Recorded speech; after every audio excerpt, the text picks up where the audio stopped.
Hello friends तो आज से ही हम लोग आसाम पुलिस सब इंस्पेक्टर का एग्ज़ाम का प्रिपरेशन को शुरू करने जा रहे हैं। और आज इस वीडियो में हम लोग पॉलिटी से टॉप 20 MCQs देखेंगे। अगर आप आसाम पुलिस सब इंस्पेक्टर का एग्ज़ाम देने जा रहे हैं तो इस चैनल को जल्द से जल्द सब्सक्राइब कर लीजिए। इस चैनल में आप लोगों को आसाम पुलिस सब इंस्पेक्टर का एग्ज़ाम का फुल प्रिपरेशन कराया जाएगा। इस वीडियो को देखने के बाद ये वीडियो कैसा लगा आप लोगों को कमेंट बॉक्स में कमेंट करके बताना है। अगर आपने अभी तक इस वीडियो को लाइक नहीं किया तो जल्द से जल्द लाइक कर ले। तो चलिए आज का वीडियो शुरू करते हैं। पहला क्वेश्चन नंबर 1 में बोल रहे थे कि how many types of emergency is provisioned in the constitution. Constitution of India में कितने टाइप्स ऑफ इमरजेंसी के बारे में बताया गया है। तो कॉन्स्टिट्यूशन जो है हमारे कंट्री का, उसमें 3 टाइप्स ऑफ इमरजेंसी के बारे में बताया गया है। क्या क्या है? पहला है आपका नेशनल इमरजेंसी, इसको मैंने शॉर्ट फॉर्म में NI लिख लिया। सेकंड है आपका कॉन्स्टिट्यूशनल इमरजेंसी और थर्ड है आपका फाइनेंशियल इमरजेंसी। अब ये जो नेशनल इमरजेंसी है ये 3 बार लगाया गया था। ये भी एग्जाम में क्वेश्चन बनता है। 3 बार लगाया गया था। पहली बार ये लगाया गया था आपका 1962 में, देन लगाया गया था आपका 1971 में एंड देन लगाया गया था आपका 1975 में। अब 1962 में क्यों नेशनल इमरजेंसी लगाया गया था?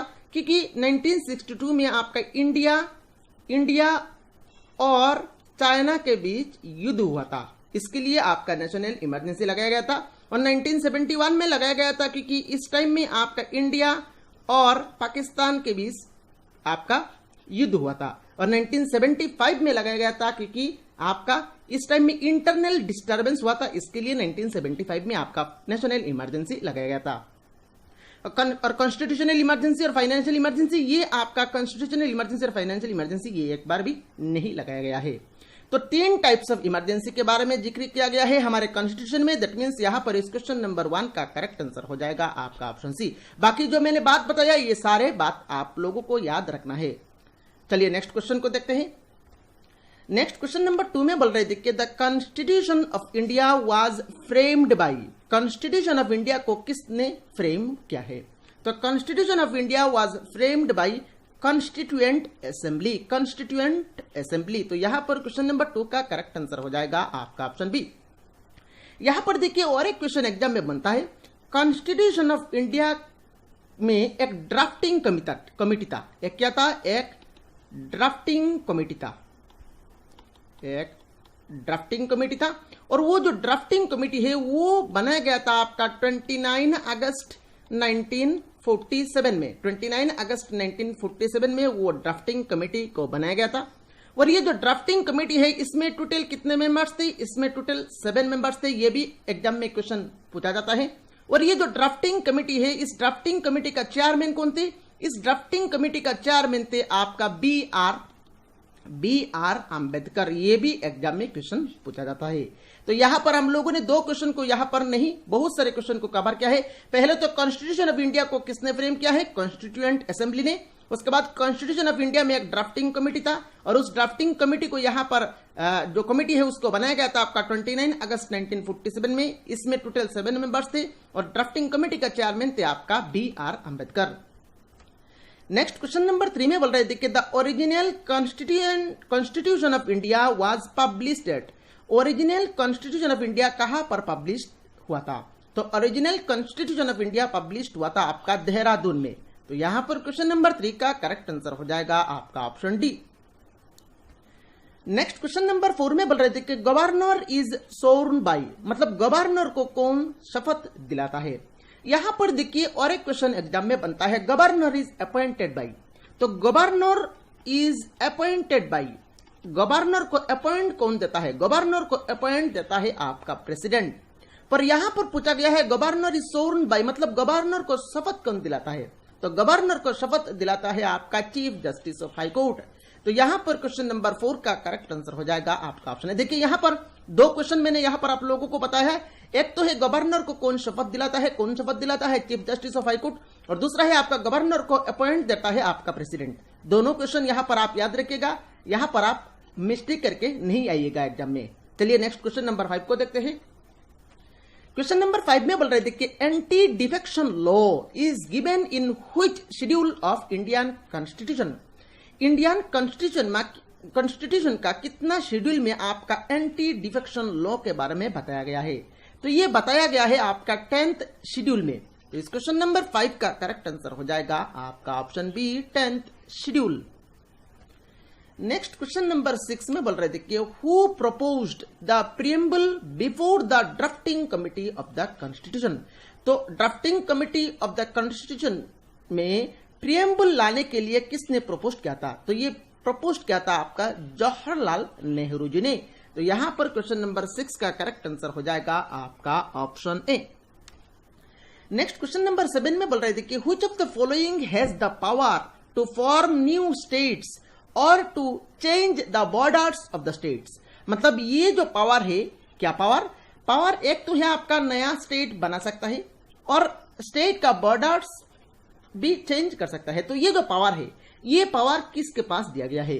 तो ये पावर है आपका पार्लियामेंट के पास। पार्लियामेंट ये दोनों काम कर सकता है। जैसे कि हम लोगों ने देखा कुछ दिन पहले, आपका 2-3 साल पहले आंध्र प्रदेश से एक स्टेट अलग हो गया था, आंध्र प्रदेश से नया एक स्टेट बनाया गया है तेलंगाना। तो ये जो नया स्टेट तेलंगाना बनाया गया है, तो ये जो पावर है तेलंगाना स्टेट को बनाने का, ये पावर है आपका पार्लियामेंट के पास। काफी इंपॉर्टेंट क्वेश्चन है क्वेश्चन नंबर 7। चलिए नेक्स्ट क्वेश्चन नंबर 8 को देखते हैं। क्वेश्चन नंबर 8 में बोल रहे थे कि which body decides the conditions for getting the citizenship of India. मतलब यहां पर सिटीजनशिप ऑफ इंडिया पाने के लिए जो कंडीशंस है, ये कंडीशन कौन डिसाइड करता है? Which body decides the conditions for getting the citizenship of India. तो ये डिसाइड कौन करता है? तो ये डिसाइड करता है आपका पार्लियामेंट ये डिसाइड करता है। तो क्वेश्चन नंबर 8 का करेक्ट आंसर हो जाएगा आपका option C parliament. Next question number 9 में बोल रहे थे कि according to Indian constitution right to life is. Indian constitution के हिसाब से राइट टू लाइफ ये क्या है? तो इंडियन कॉन्स्टिट्यूशन के हिसाब से राइट टू लाइफ ये क्या है? ये एक फंडामेंटल राइट है। तो यहां पर क्वेश्चन नंबर 9 का करेक्ट आंसर हो जाएगा आपका option C. Next question number 10 में बोल रहे थे कि which type of writ is not issued under Indian constitution. Indian constitution में इनमें से कौन सा टाइप ऑफ रिट आपका नहीं इश्यू किया गया है? अब इंडियन कॉन्स्टिट्यूशन में टोटल 5 टाइप्स ऑफ रिट है। इंडियन कॉन्स्टिट्यूशन में टोटल 5 टाइप्स ऑफ रिट है। मैं सारे को एक एक करके लिख रहा हूं। पहला है आपका हिबियस कॉर्पस, मैं यहां पर लिख रहा हूं हिबियस कॉर्पस, ये पहला हो गया। देन सेकंड है आपका प्रोहिबिशन। देन थर्ड में है आपका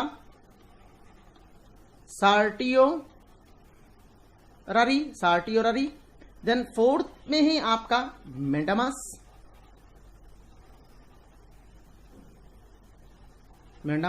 एंड फिफ्थ में है आपका quo warranto.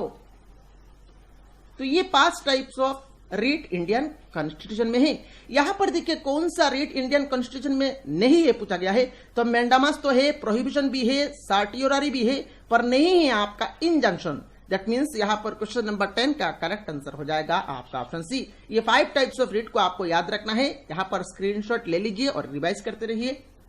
Next question number 11 में बोल रहे थे कि how many members can be nominated for both house of parliament by the president.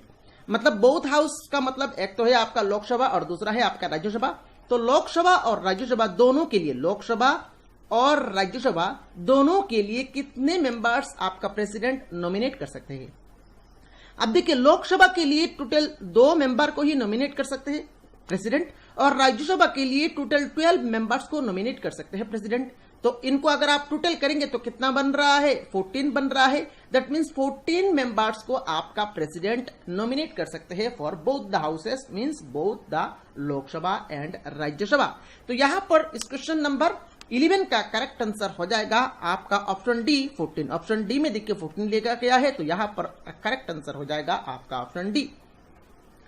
Next question number 12 में बोल रहे थे कि when were the fundamental duties inserted in Indian constitution. Indian constitution में कब, कौन सा साल में फंडामेंटल ड्यूटीज को इंसर्ट किया गया था?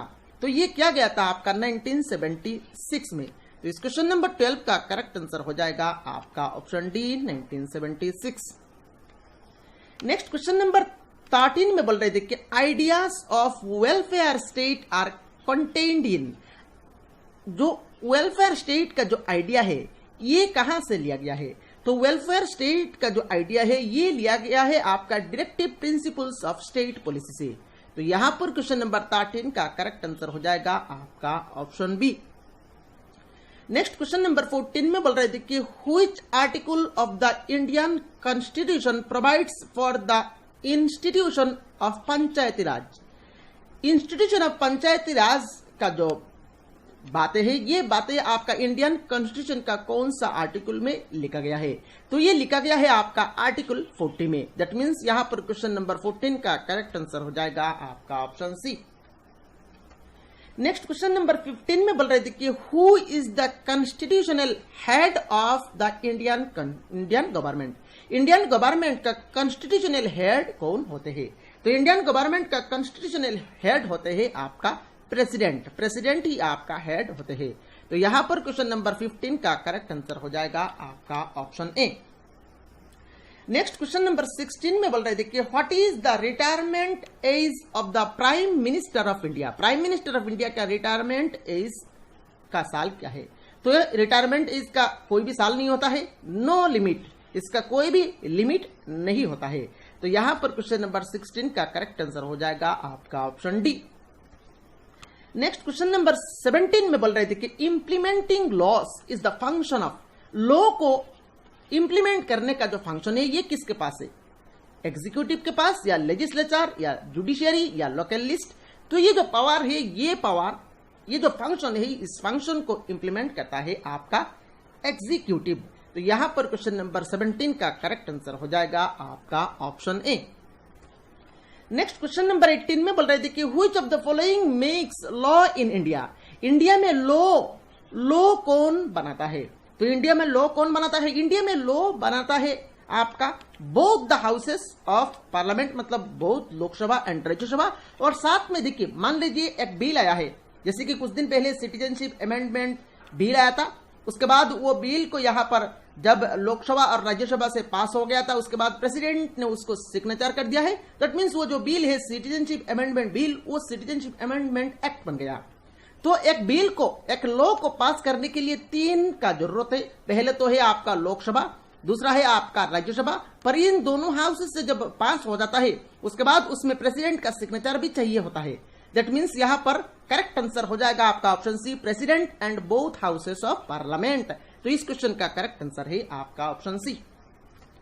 नेक्स्ट क्वेश्चन नंबर 19 में बोल रहे थे कि who is the chairman of the Rajya Sabha. Rajya Sabha का चेयरमैन कौन होते हैं? काफी आसान सा सवाल है। राज्यसभा का चेयरमैन होते हैं आपका वाइस प्रेसिडेंट। दैट मीन्स यहां पर क्वेश्चन नंबर 19 का करेक्ट आंसर हो जाएगा आपका option C, vice president of India.